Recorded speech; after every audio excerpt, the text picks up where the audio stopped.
કેટલીક મહત્વપૂર્ણ બાબતો તમે કિંમતી સમય કાઢીને વાંચો. 1. ટામેટાના સૂપમાં 1 ચમચી ફુદીનાની પેસ્ટ ભેળવવાથી સૂપ સ્વાદિષ્ટ થાય છે તેમજ સોડમ પણ સારી આવે છે. 2. આદુના તાજા રસમાં આખી મેથીનું પલાળેલું પાણી તેમજ મધ ભેળવીને પીવાથી દમના દર્દીને તાત્કાલિક ફાયદો થાય છે. 3. ચોખામાં ચૂનાનો ટુકડો મૂકવાથી જીવાત નથી પડતી.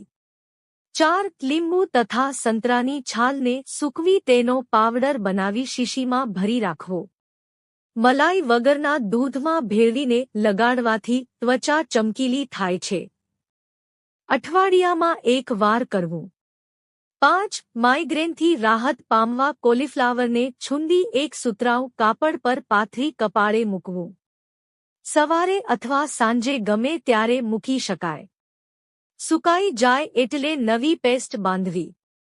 6. ટામેટાના ડીટીયા પર થોડું મીણ લગાડીને રાખવાથી ટામેટા લાંબા સમય સુધી તાજા રાખી શકાય છે.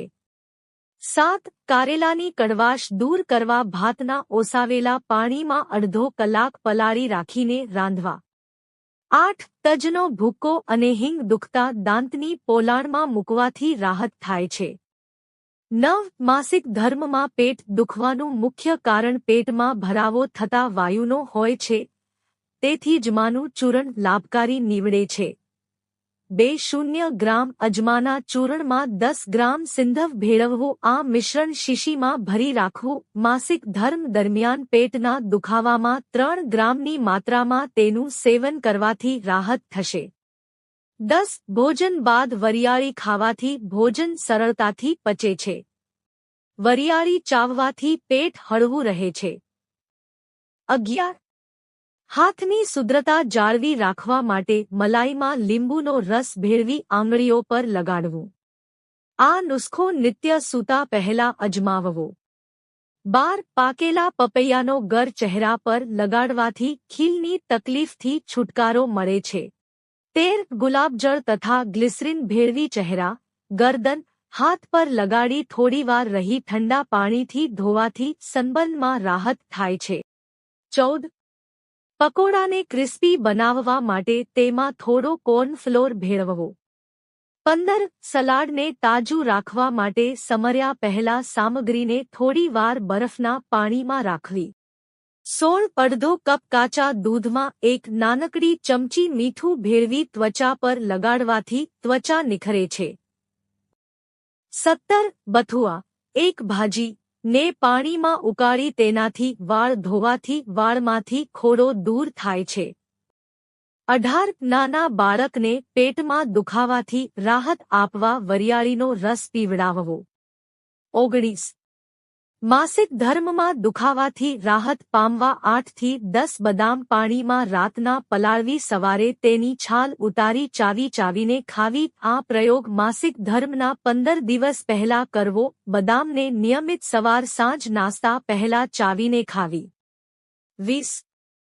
તવા પર પિઝા બનાવતી વખતે પિઝાના રોટલાને બંને બાજુએ માખણ લગાડી પહેલા એક બાજુએ બરાબર શેકવા. લાલાશ પડતા ક્રિસ્પી થાય પછી તેના પર મસાલો ભભરાવી નીચેની બાજુએથી રોટલો બરાબર શેકવો. 21. એલ્યુમિનિયમના વાસણમાંથી કાળાશ દૂર કરવા પાણીમાં ડુંગળી નાખી ઉકાળવું. 22. ખજૂરની ચટણી વાટતી વખતે તેમાં 1-2 ચમચી પાણીપુરીનો મસાલો ભેળવવાથી ચટણીનો રંગ તેમજ સ્વાદ સારો થાય છે. 23. બ્રેડની બંને બાજુએ માખણ લગાડી શેકવાથી બ્રેડ ક્રિસ્પી થાય છે તેમજ સ્વાદ પણ સારો આવે છે. 24. ઉતાવળે કાંસકો કરવાથી વાળને નુકસાન પહોંચે છે અને આનાથી વાળ પણ વધુ ખરે છે. 25. કોઠી પાંદડાને ખૂબ બારીક વાટવા અને તેનો લેપ શીળસ થયું હોય તે ભાગ પર કરવો.